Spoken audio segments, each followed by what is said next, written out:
Really quick, this is my last video of the year. Thank you so much for watching. This series has been really fun to work on. The third and final part will be up in January. This channel has just been a labor of love for me over the past year or two. I don't make any money from it or anything, but I put a lot of time and effort into things. So I'm glad that there are some of you that really seem to enjoy it. I hope you stick around. Next year we're talking about The Wire because we're talking about Atlanta for the last time. We're talking about the him versus her saga. We're talking about a lot of things next year. Thank you for watching. Please enjoy the second part of this series and enjoy your holiday season. When we left off, In Living Color had just had an incredibly successful first season, one that got them nominated for 3 Emmys. The show only won 1 Emmy and was only nominated for 6 additional non-Emmy awards between 1990 and 2012, despite its high ratings and cultural impact. So let's finish learning about In Living Color, beginning with season 2.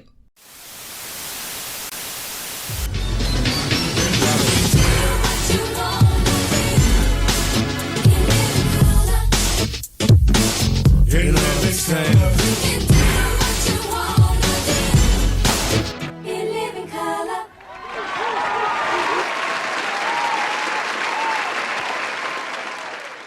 The 3 weeks between the season 1 finale and the season 2 premiere were incredibly eventful. First, Kim Coles was dismissed from the show. According to Coles, she was fired the first or second week of pre-production for season 2 after having to hear what Kenan expected of her. And that sounds a little gross. It took 2 weeks for her to finally speak to Kenan directly about her dismissal as he was too busy to take her calls. She saw Kim Wayans later in life, who apologized to her for her treatment, and Coles and Kenan have made up to a certain extent. After In Living Color, Coles would go on to play Sinclair James on my favorite sitcom ever, Living Single. Kenan also had to hire 5 new writers, only one of which was black. She was a woman named Pam Vesey who camped out in the office for a chance to write on the show during season 1. Vesey will be important later. This time around, the show was renewed for 26 episodes, and Kenan hired his new writers on 13-week contracts. This way, he could change things if writers didn't work out, which some didn't, so smart move. The show was migrated from its Saturday night slot to a Sunday night slot. Sundays were considered family night, which meant that the censors would likely be stricter in the new season. After all, according to Davidson, what the censors would allow them to say often differed based on the mail that Fox received from fans and advocacy groups. Kenan also shook up the show's openings and dance transitions. Sometimes the show opened with sketches or skits, and sometimes the dance transitions were pre-recorded or contained guests like Shawn in this episode. In the actual office, things were more wild than ever. The cast still had a lot of the closeness they'd felt the first season. During the initial season, they would all pile into one car for lunch, and whoever could afford to would pick up the check that day. They even debated moving into an apartment together. While they no longer crammed into a single car in season 2, they often still spent lunches together. Hijinks in the office included bike races and hiring unconventional strippers to celebrate birthdays. Sometimes their hijinks even made it to screen. For example, look no further than David Alan Grier's tribute to Broadway transition sketch. After seeing a stand-up comic do a joke involving a chicken that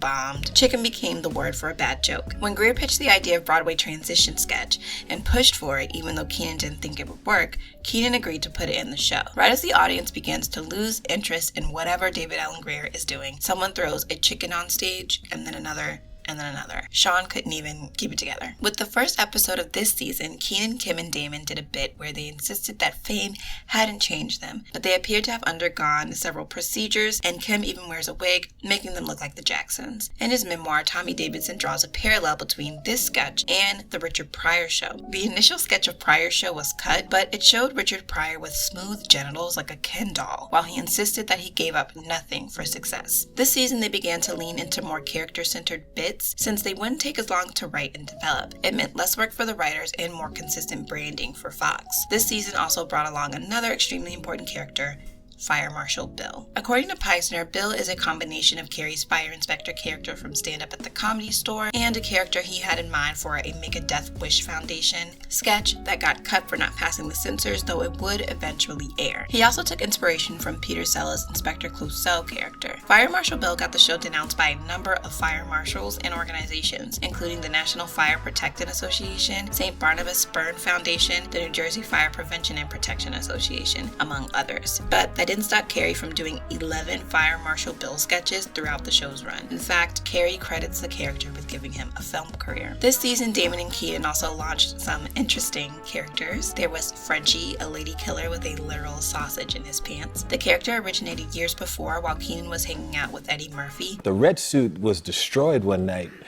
We went to Keenan Ivy Wayans, the old friend of mine, I know since I was 16. And one night we were up and getting dressed to go somewhere, and he came up in the closet. He saw that suit, and he put the red leather suit on. And Keenan's like 6'4" with muscles, so the suit was busting off him. And I said, I dare you to go out with that suit on. And we went to, this is back in the day, so we went to Studio 54 and all these clubs. And remember on In Living Color, he used to do a character, Keenan did a character called Frenchie? Yes. That started from going to the club one night, and he was Frenchie one night from 10 to 6 in the morning and didn't come out of character. And he used to wear like a red leather suit, Frenchie. Yeah, it was exactly that, and at the end of the night, the suit was destroyed. In his closet, he has a rack of clothing that his fans have sent to him. So it's all these bad versions of the Delirious outfit. So we, laughing about that. And I held one of them up, and I was like, you know what, I should wear this out tonight. He's like, what? I said, yeah, I should put this on. He goes, that would be hilarious. I said, all right. So I put it on. And then he had this Rick James wig. I was like, I need something else. So I put the wig on. And then he had a guy that worked for him named Fedorov who had this cheap gold chain with an F on it. So I was like, yo, Fed, let me borrow that. So I put the chain on. And then he had these glasses, they were called Gazelles, and they had like these studs around them. So I put that on, and I was like, that's the look. So then it was like, okay, so who am I? So I said, I'm going to be your cousin, Frenchie, from Augusta, Georgia. And so I started doing, this country bumpkin. And, we were laughing about it and everything. And he was like, man, you ain't going out like this. I was like, I'm doing it. So as we're leaving, I go, I got one more thing. And I go in the kitchen, and in the refrigerators, there's like this huge sausage. And I put it in the pants, because the pants are like skin tight. I put them in the pants, and it makes me look like I have the hugest schlong in the world. Keenan also continued his playful rivalry with Arsenio Hall. Together, Damon and Keenan had The Brothers Brothers, a parody of comedic musical duo The Smothers Brothers. The brothers that are named Tom and Tom are diametrically opposed to anything black, and they sing songs about it. Then Damon had Handyman, which we teased last episode. A writer named John Bowman, who would go on to co-create the sitcom Martin, helped Damon develop the sketch. While writing for SNL, Bowman had a similar idea, but they couldn't get it to work. Prior to airing the sketch, Fox screened it with a disability rights group, and they really liked it. This really resonated with Damon because he insisted that he wrote the sketch from a good place. Do you think right now you could get away with playing Handyman or the men on film characters? LGBT strong now. Of course. I mean, it's how you present it. Anything works if you present it right. Mm-hmm. You know what I mean? If it's like, if I attack handicapped people, no, it won't work. But if I show what's funny about it and actually inspire, then I could I'm standing on more. Remember this for part 3, where we'll talk about Blank Man and Waynehead. This season, the show also had a sketch called Johnny Abdul's Saudi Star, which features Carrie and Brownface. We'll see something similar in several sketches with Mark Wilson in season 5. In my opinion, this sketch is more offensive than funny. It was the 90s. I understand, but it's like weird. Davidson also had a notable sketch called Spike's Joint this season, which allowed Rosie Perez to reprise her role as Tina. Keenan worked closely with Davidson for the sketch, saying, well, he had the voice down pretty good, and then it was working with Tommy on consistency and his body language. It's one thing to do a voice, it's another to really impersonate someone. To impersonate them, you have to get their physical mannerisms down as well. Later, Spike Lee would have an issue with the Spike's Joint sketch. It wasn't that he had a problem with the show joking about him, like Arsenio Hall was rumored to. He took issue with the show having a room of white writers pin a sketch that made fun of him. Though the show's first musical act was an artist named Def Jeff on episode 11 of the first season, no one really remembered him. But when Queen Latifah performed on season 2, that really ignited In Living Color as a musical force. Flavor Flav was also a guest on that performance. After that, every artist wanted to perform on In Living Color. Guests throughout the show's run would include Mooney Love, leaders of the New School, Naughty by Nature, Heavy D, and The Boys, and many others. Though it seemed like Keenan had struck gold with the Fly Girls already, as the dance troupe had their own fan base, he wasn't finished developing them just yet. Keenan wanted to find a new Fly Girl that could sing and dance. He wanted to use this to get them their own show, which would be hosted by Shawn. He also wanted to get them a record deal so that they could go on tour. The search took place prior to the second season. It was televised and well marketed. Keenan would go down the line and turn away girls that didn't have the right look. Before, I mentioned that the Fly Girls had to be conventionally attractive, but there were also other guidelines that they had to fit into. They had to be 5'7" or shorter, and Keenan wanted them to be fit, but not too skinny or too curvy. During this search, he really liked a certain dancer. She was around 5'5", from the Bronx. She was also an acquaintance of Rosie Perez. and her name was Jennifer Lopez. Even though Lopez was curvier than his vision for the Fly Girls, Keenan wanted her in the troupe. Between himself and Perez, they had narrowed down the group of girls to Lopez and a woman named Carla Jurado. While Keenan and Perez liked Lopez, the other Fly Girls preferred Jurado. Not only did they know her already, but she was the better dancer out of the two, and she had been professionally trained. Keenan decided to put it to a vote and let the Fly Girls pick their new co-worker. Unfortunately for him, they picked Carla. However, Keenan wasn't willing to give up on his vision for the Fly Girls. He approached Fox and had them put Lopez under a holding contract until he could bring her into season 3. In the middle of the second season, a film that Keenan and Townsend worked on together called The 5 Heartbeats would be released. The film wouldn't do very well at the box office as it didn't make its budget back. It was also slammed by critics for overusing music montages, but the musical performances in the film were still praised, and like many of Townsend's projects, it quickly became a cult classic. Aside from helping to write the film, it doesn't seem like Keenan was very involved in its production and development. Keenan met Richard Pryor in 1991 at his Lifetime Achievement event, a party for Richard Pryor. Keenan had been seeing Pryor on TV since he was 6, and he idolized him. In his book, Peisner says that Richard Pryor always felt that his contemporaries were playing a joke on him when they said that he influenced them. But this was a night for them to show him that they were very serious. But this is what I wanted to say. I've seen Richard on the stage at the Comedy Store, and I remember Arsenio saying, "Yo, man, I'll introduce you. You want to meet him?" I said, "No."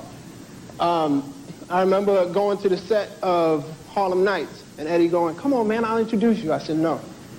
And the reason was that I never wanted to meet Richard as a fan.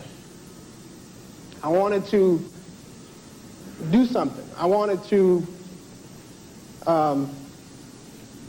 accomplish something so I could say, "You did this."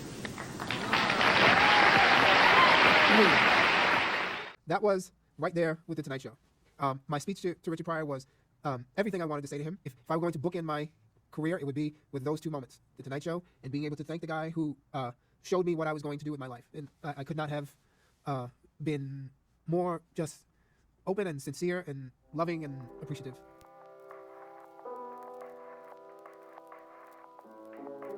This season, In Living Color got a new set and a new theme song from Heavy D, but that's only the beginning of the changes that took place. Keenan had another set of auditions for season 3 of In Living Color. One of his 5 finalists was a man named Eric Bishop, but went by Jamie Foxx. He had already become friends with Shawn and Marlon Wayans. By this time, Marlon dropped out of Howard in favor of pursuing his acting career and learning to write with Peter Bowman along with Shawn. Like Tommy Davidson, Foxx felt that he'd messed up on the improv part of the audition. He wanted to make things right with the stand-up audition at the Laugh Factory.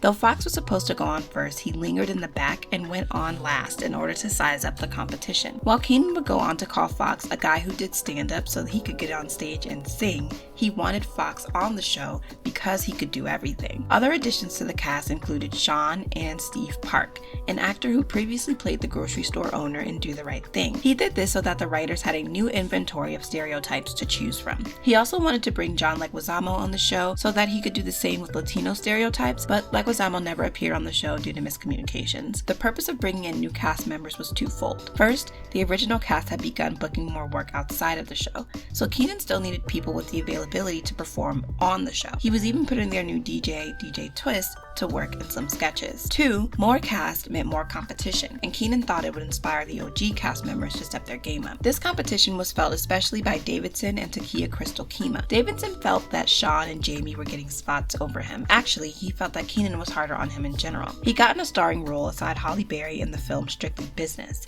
and Davidson felt Keenan was jealous of his success. Episode 6 of season 3 was due to air the day before the Strictly Business premiere in 1991. He essentially needed Keenan's permission to leave for the premiere the day of the show's airing because it was specifically outlined in his contract and the contracts of other cast members that they needed to be close by in case they needed any last-minute reshoots. More often than not, Keenan and the editors worked on the show until the last minute. Not only were they constantly trying to improve it, but when they took longer, it was more likely that Fox would air the show without asking for any additional changes due to the looming deadline. They were playing chess, not checkers.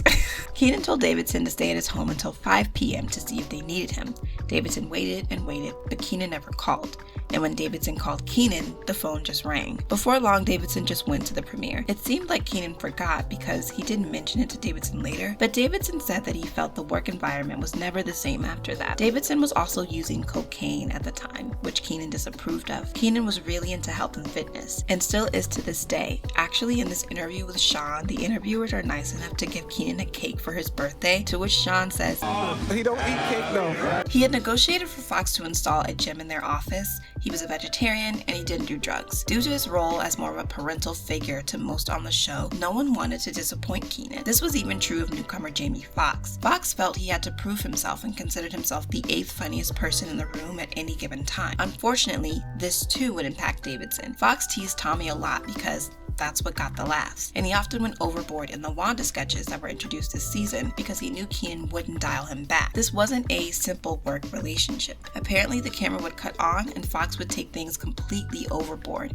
but as soon as the camera cut off, Fox and Davidson would go to their respective areas, never speaking a word to each other. Keymah felt that she had been getting thrown scraps on the show. She often played background or inconsequential roles and spent a lot of time crying about it in her dressing room, similar to Cole's in season 1 and even Damon's previous experience on SNL. This season, however, she would score a recurring character named LaShawn, who was often opposite Jamie Foxx. Steve Park also felt left out while on the show. He wasn't as aggressive as some of the other men and found it hard to fit in behind the scenes. Though he was in a handful of sketches, he was primarily used as an Asian stereotype character. While the show was known for making fun of stereotypes, the other cast members got to do different kinds of sketches, which showed their wide range of ability, but this wasn't really the case for Park. Things had also changed in terms of the writer's room. Keenan tried to work on his film Lloyd of London, in which he played a DC cop in England working with a British detective to solve several crimes, but in addition to there being disagreements about the budget and script, time was too tight. Keenan was between seasons 2 and 3 and had to go back to In Living Color. He wanted to take a step back when he returned so that he had time to work on his films, but in addition to his director Paul Miller leaving, Bowman left to work on Martin,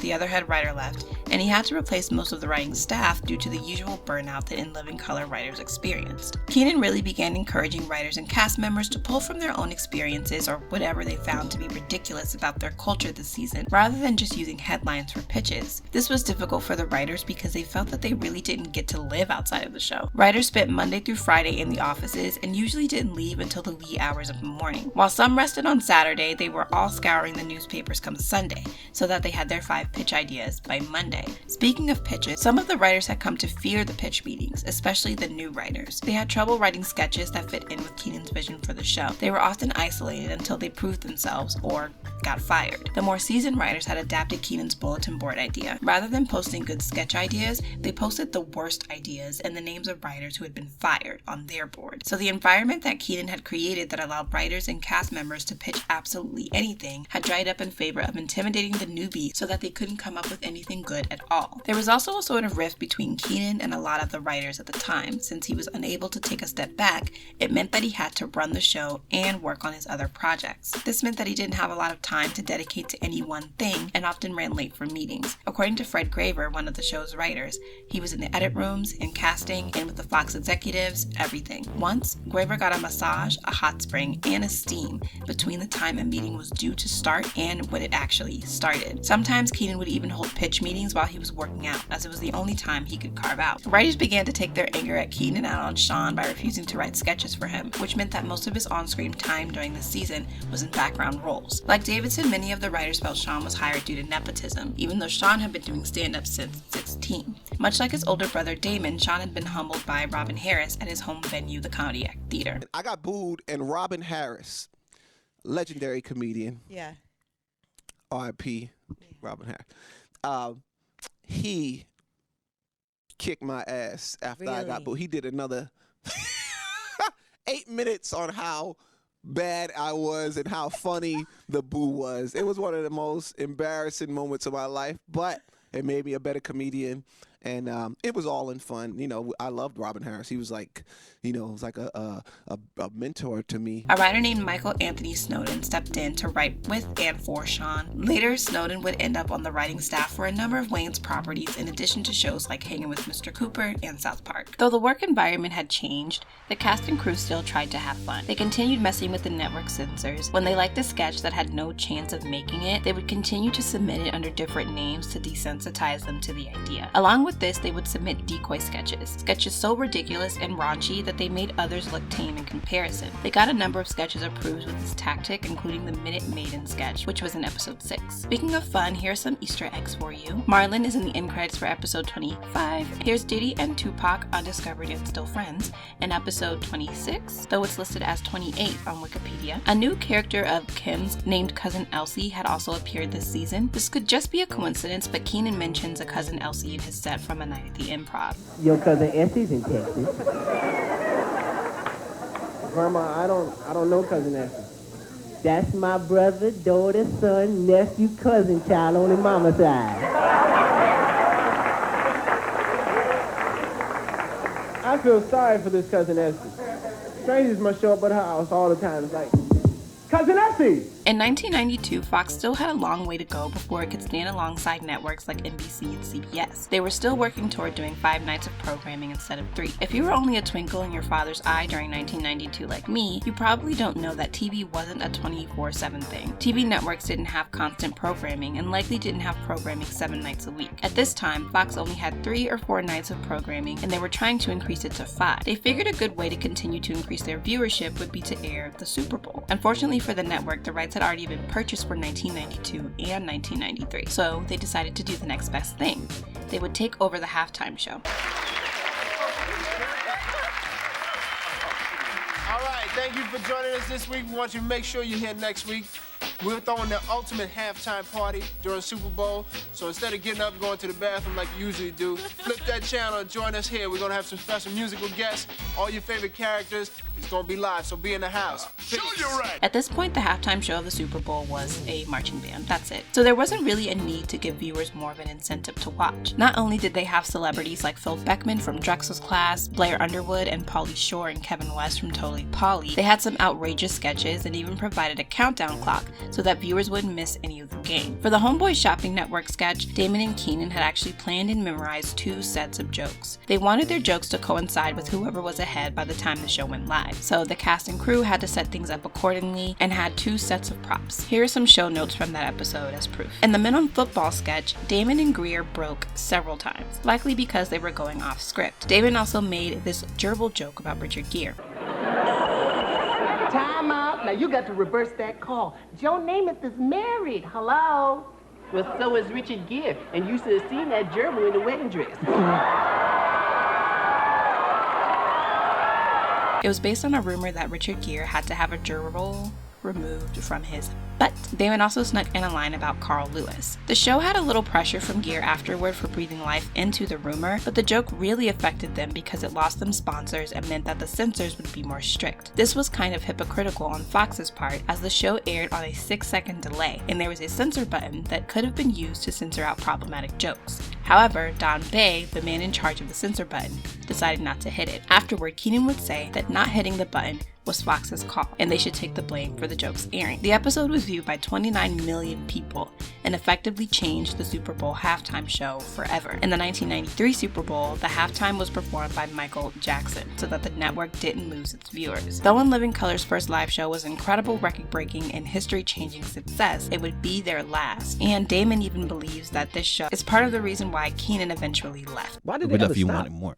That's a Keenan question, but I think it had something to do with after we did the Super Bowl show. We did a Super Bowl show, and then they lost a sponsor or two. Somebody pulled out, and because we did the Men on Film, and they felt it was too edgy. We did something about Richard Gere having a gerbil in his butt. But that was a true story. Remember that? Yeah, that really happened.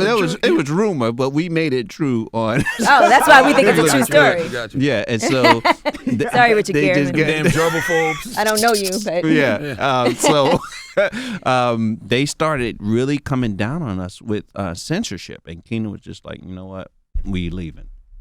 But we'll get to that later. The end of season 3 brought on a lot of changes. First, Damon's film career had begun to take off. He was about to release Mo Money, which he starred in along with his brother Marlon. In the season finale, the camera follows Damon as he gets in the backseat of a limo and flexes on us. Peisner mentions that Damon was the only cast member given an on-screen goodbye as well. A little earlier, Barry Diller, who was Fox's chairman at the time, stepped down. This was extremely important for In Living Color because Diller and Keenan got along really well, even though Keenan and the censors did not. His replacement was Fox's owner, Rupert Murdoch, who came in around June of 1992. Though Murdoch was the owner, he hadn't had a role in the network's day-to-day operations since it began, but now that he did, he would change almost everything in just a few short years. Before we talk about season 4, let's cover Mo Money, the first film that Damon wrote, executive produced, and starred in. It follows a man named Johnny as he and his brother Seymour scam people for a quick buck. Eventually, Johnny meets a woman that makes him want to turn his life around, but he's already stumbled into a dangerous situation. He and Amber, played by Stacey Dash, also appear in Janet Jackson and Luther Vandross's video for The Best Things in Life Are Free to promote the film. Sally Richardson also had a small cameo in this film and would later go on to be in A Low Down Dirty Shame with Keenan. Mo Money would mark the beginning of the Wayanses using their film properties as a vehicle for their character acting. For example, Anton appears in Mo Money, and Damon and Marlon seem to play a version of Dickie and Donald or Blaine and Antoine. There's also this attorney character that seems like an offshoot of Oswald Bates. Even the film itself is named after Damon saying from Homeboy Shopping Network sketches. More money, more money, more money. Like Hollywood Shuffle, many of their films are a series of comedy bits or single premise jokes weaved together with the script. This film was pretty much slammed by critics, even though it was fine. It's a fine film, okay? It's fine, and it's competent. I don't love it, but it does what a film is supposed to do. It's entertaining, and it has a really good soundtrack. Season 4 began with the casting search, as had become customary at In Living Color. This was necessary because they'd gone through some casting changes, namely Steve Park left the show. According to Keenan, this was because his manager was asking for too much money, but according to Peisner, Park felt that there would be a divide between himself and the black cast members due to the LA riots that had taken place prior to the beginning of pre-production for the season. Keenan hired a comedian named Alexandra Whitworth and his brother Marlon. In addition to being in Mo Money with Damon, Marlon had turned down a role in Juice, and he was supposed to be in Batman Returns as Robin, who was eventually cut out of the film. He got the same role in the 1995 sequel Batman Forever, along with Billy D. Williams. But the change in directors that happened mid-production would result in both parts being recast. But apparently Marlon still got paid for the film and still gets royalties from it. In 2021, a comic book adaptation of the original concept, Batman 89, began publication, and Robin's character was designed with Marlon's likeness. The network thought Marlon would eventually become a breakout star like Damon, but needed some refining. This is likely something that Keenan agreed with, as Marlon was a featured actor and not a cast member, and wasn't in a ton of sketches. His most prominent appearance was opposite Wanda in An Ugly Woman sketch, a role he was surprised to get. Character that I think surprised me and everybody else, that was probably became one of my favorites, was when I did the Wanda sketch. Jamie had a character, The Ugly Woman. There was a table read, and they needed the ugly man. They picked me to read it. Like I said, they never write sketches for me. Part of me was like, am I ugly? Am I, like, what you trying to say? So I did the ugly man. And that's when I did this guy right here, Luther. And I just tried to out-ugly Wanda. And it was funny because she was dogging him the whole time, the way everybody always dogged her. And they actually found a connection because she hurt his feelings, and they fell in love. It was just a lot of fun improvising with Jamie, because Jamie was just throwing stuff out the back pocket. I didn't know he was going to do it, and I just was just going with the punches. While Marlon worked on his talent, Fox would bring Damon back to the show. They agreed to pay Damon $25,000 per sketch, which made him the highest paid actor on television at the time and meant that he could make up to $250,000 every night. Damon is just really fun to watch. The main reason he got so many Eddie Murphy comparisons back then was because Damon had a way of making you laugh at things that you thought you shouldn't laugh at. Like, you ever laugh so hard at something offensive you have to question your morals? Like, yeah, that's what it is. Most comedians do this to some degree, but Damon is really good at it. There were rumors that Keenan and Damon were jealous of one another at this time as well, but they both deny those. Was it a lot of egos? Because it was even rumors that you and Keenan had a riff. I remember everybody points to the TV Land special when Living Color got honored and you didn't show up and wouldn't clear none of your footage for them to show either. Well, that had to do with Fox. I never want to make my brother look bad. How's your relationship now?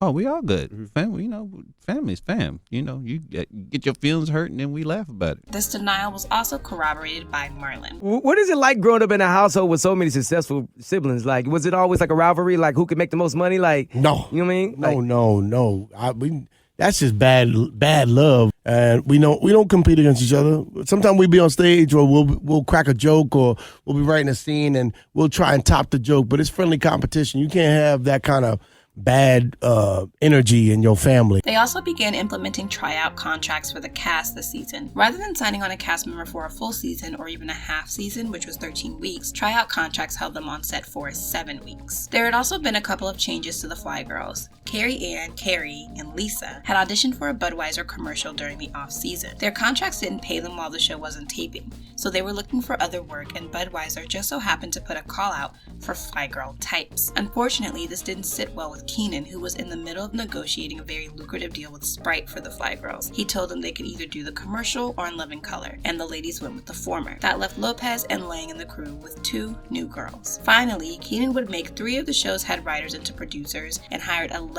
new writers, many of whom were white. With the premiere of the new season, Keenan emerged with the Morpheus from the Matrix look. He introduced his new Fly Girls and new cast members and left the stage. This would be the only time Keenan would appear on screen in the 4th season of the show.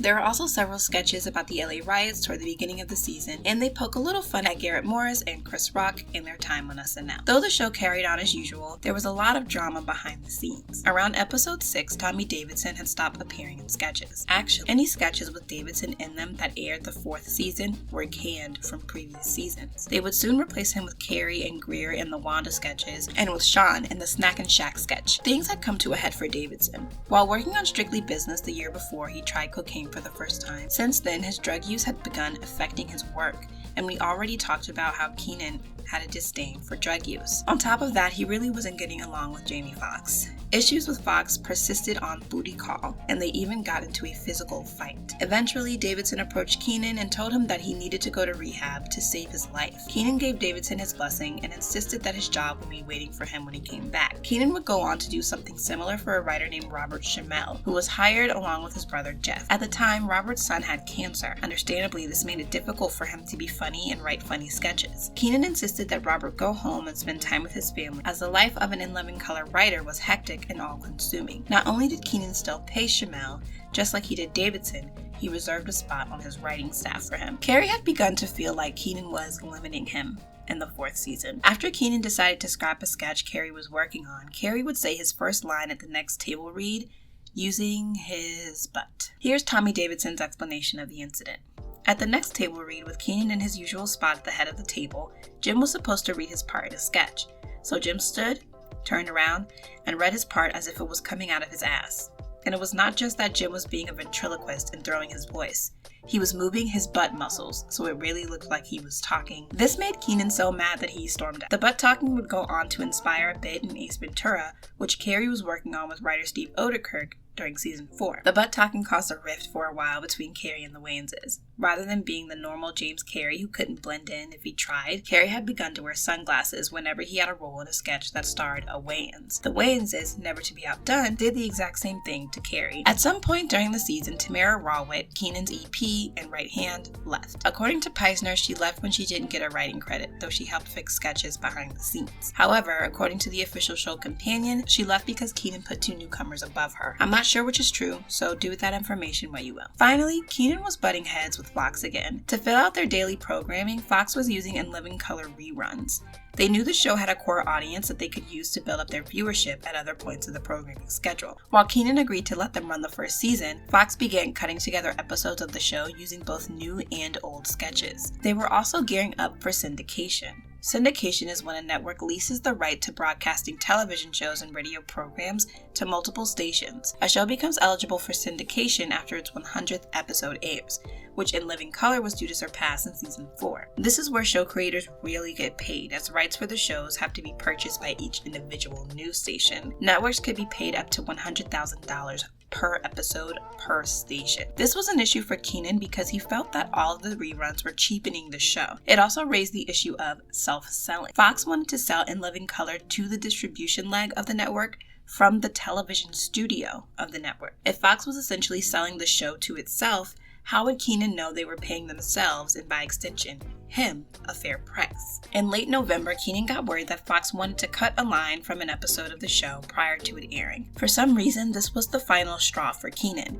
He was fed up with what he felt like was Fox overstepping into his show, so he refused to hand over the final edit. Fox insisted that if he didn't hand it over, they'd just come get it, since it was their show anyway. So Kenan hid it in the ceiling of the office. Though Kenan wishes there had been a mediator for himself and Fox in retrospect, there was no talking him down, and he made his decision to leave the show. December 4th, 1992. Kenan sat the cast and crew down and told them he was resigning. According to Peisner, Kenan told the cast to cooperate with whoever took his place, but told the writers that their contracts were technically up and that they could leave the show. I'm not sure why this was, regardless. The last episode where Kenan was present on set was the Christmas episode, aired December 20th, 1992. Jamie Foxx finally got to sing on the show and did a rendition of This Christmas. This was supposed to be a touching holiday moment, but if you look behind the piano, you'll see Marlon, Shawn, Kim, David, Kelly, and DJ Twist wearing sunglasses in protest of Kenan's resignation. Regardless, Kenan would be edited out of the credits beginning with episode 16 of this season. Later on, Kenan would say, "This is a shell of a company making desperate moves.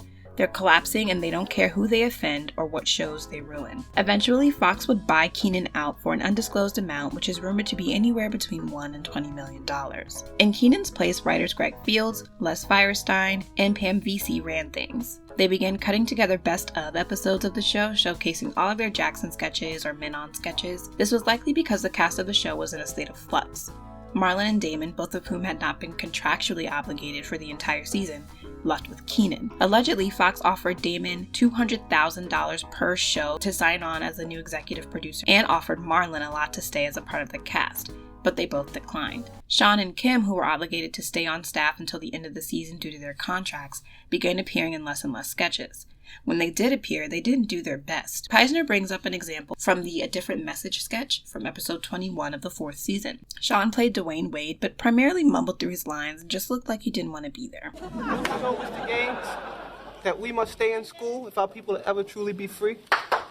The rest of the season wasn't all bad. It still had some remnant of what once was. There were still players like Carey, Coffield, and Grier, the first of which felt more freedom since the Wayanses left. The season finale even had transition sketches called In Living Color Voicemail. They were meta sketches that comment on the show's potential to offend literally every group. They also scored another recurring sketch with Fox's The Champ sketches, which starred a character named Carl the Tooth Williams. However, the show experienced a dip in quality as the actors were often breaking character in their scenes. Critics also began slamming the show because 2 of the 3 head writers running the show were white. When Kenan was running the show, audiences and critics felt more comfortable with its black commentary, even though many of the show's writers were white. Now that Kenan was gone, the show no longer had a face and Fox no longer had a scapegoat. On top of that, the ratings for the second half of the season had dropped 30 to 40%. There was one piece of criticism that was out of the show's hands. An article in Variety addressed Heavy D's performance in episode 22 of the season. They said that it just didn't seem to fit. Little did they know, Tupac was supposed to be the performer that evening. However, while smoking in his limo with some friends, they got into a spat with the limo driver. Allegedly, the driver said that Tupac had no father and no role models, which led to the driver getting jumped and Tupac's arrest. So he was unable to perform,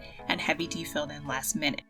Though In Living Color's next breakout star, James Carey, was about to release his next film, and Jamie Foxx's star power was steadily increasing, Fox wasn't sure if they wanted to renew the show. After all, the ratings had dipped, they no longer had the Wayanses, and David Alan Grier and Kelly Coffield let them know that they were no longer happy at In Living Color. Grier would go on to say that he had grown sick of the show, saying, "Familiarity breeds contempt. You pray for success. Dear God, I've been acting for 10 years. Give me one hit. I'll never complain again. You get the hit. Dear God, please get me off this shit." That's the actor's plight. Grier would also say the following about Kenan's leaving the show. "I said a long time ago that if Kenan were hit by a car on the way to the studio, we wouldn't last 6 weeks. It was his show. It was his concept, his idea. He pointed us in a specific artistic direction. Right now, we're doing shows, but we don't have that artistic point of view any longer." The latter comment is one that the Wayanses would also voice. Here's Damon's take. And what's interesting is the show didn't work after he left. That was, a testament to his vision. It's like that's what's wrong with sketch right now. Is It requires somebody at the helm with a vision. Fox renewed In Living Color for its 5th season only because it had enough baseline viewers to be useful. Besides, they were already priming a new sketch show, Townsend Television, to take its place. Upon his return to California, Tommy Davidson was surprised to find out his contract was still good at In Living Color, and that he had another year on the show. But of course, this version of the show was completely different. Now that they were working on a new season, Shawn and Kim were no longer in the cast. This meant that the show was without the Wayanses for the first time. This wasn't really a concern for Davidson or Carrie, who felt more freedom since the Wayanses departed. Not only had Davidson bumped heads with Kenan, he felt that the Wayanses were getting all of the shine. Whenever interviewers would come by their offices or rehearsals, it was just for the Wayanses and not the rest of the cast. Now Davidson felt that things were more fair. In fact, he performed in a number of sketches that he was proud of that season, and the same goes for Carrie. Anne Marie Johnson, Jay Leggett, Carol Rosenthal, and Mark Wilmore had been added to the cast. This season, Jennifer Lopez left the show. Perez also left at the end of the 4th season. Perez began getting more work as an actress, and rightfully the job went to her assistant Arthur Rayner, who she'd introduced several times on the show as her partner. Finally, Kelly Coffield did not return for the 5th season. Later in life, Coffield would marry and have 2 kids with her former castmate Steve Park. She would also go on to be in a number of the Wayans properties, from 413 Hope Street to the Wayans Brothers sitcom. In order to preserve what they could of the original In Living Color vision, Fox brought Paul Miller back to direct. Along with this, the environment that Fields, Firestein, and VC created had increased the morale of the show's writers. They made small tweaks to the actual broadcasting of the show, like getting rid of the idea of opening sketches or sequences of any kind, and having different cast members do the sign-off each night, which they began implementing in the previous season since Kenan no longer appeared on camera. They even reran a specific sign-off with Shawn and Marlon wearing Wanda shirts several times after Marlon and Kenan had already left the show. I really liked when they let other cast members sign off, especially Takia Crystal Keymah, who would usually say goodnight to her grandmother. They also updated the opening theme song and credits and the set. Fox decided to usher in the next season of In Living Color by moving it into a Thursday night slot. They figured the core audience would follow the show and they'd be able to use Saturday and Sunday nights for other shows that they were really trying to push. Fox also began to bring Chris Rock in as a guest star. Allegedly, they were gearing up to bring Rock in as showrunner, with assistance from Les Firestein. Rock primarily played Cheap Pete, a character that had originated in I'm Gonna Get You Sucka. So in a way, the Wayanses were still present on the show, not to mention that Fox was still airing reruns. Fox had actually just plugged a hole in their programming with In Living Color reruns when they canceled Chevy Chase's late night show. Also, the network was still cashing in on the merchandise that depended on the Wayans' comedy and likeness. So how are all of these changes faring? While seasons 1 to 4 were made through a specific lens with a specific target audience in mind that just happened to resonate with many, season 5 brought in a show that attempted to appeal to everyone but resonated with no one. The show didn't take as many risks and didn't address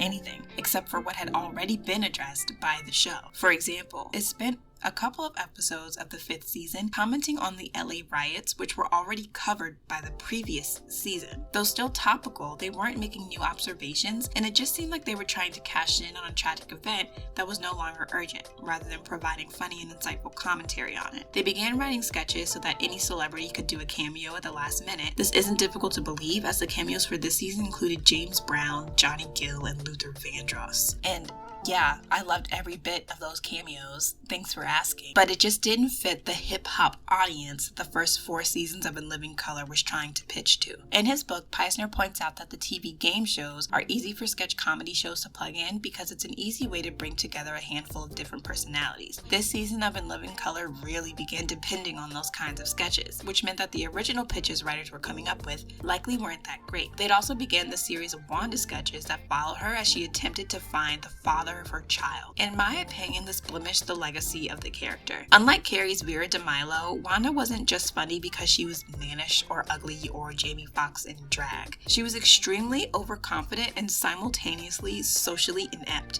And that's why she was funny. Do you remember in that first sketch with Tommy Davidson where she asks, "Do you like alligators?"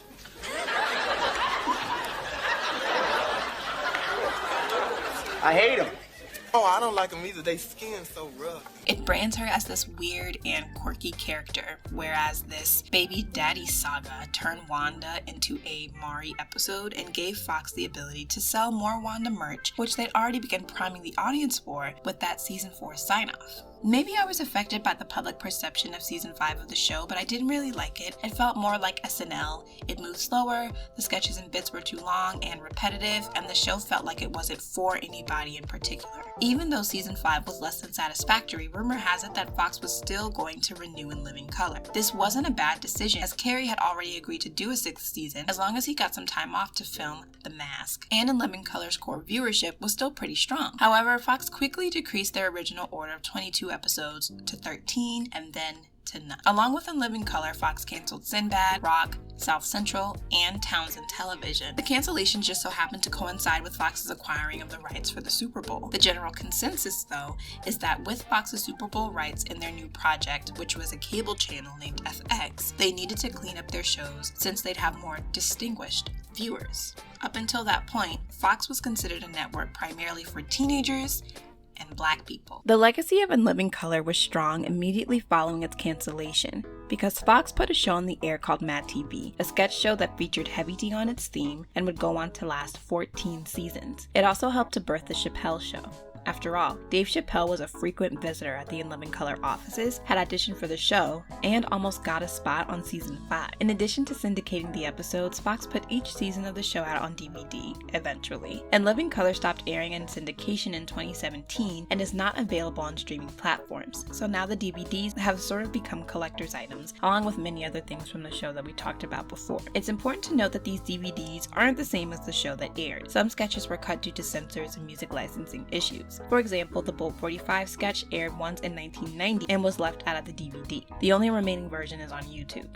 Additionally, sketches like Marlon's Mr. Ugly Man and Carey's Imposter and Vanilla Ice were cut as well. The Best of In Living Color aired on My Network TV from April 16th to June 18th, 2008. Hosted by David Alan Grier, it was a retrospective featuring classic sketches along with cast interviews and behind-the-scenes footage. But I couldn't find any clips from it, that's why I don't have them for you.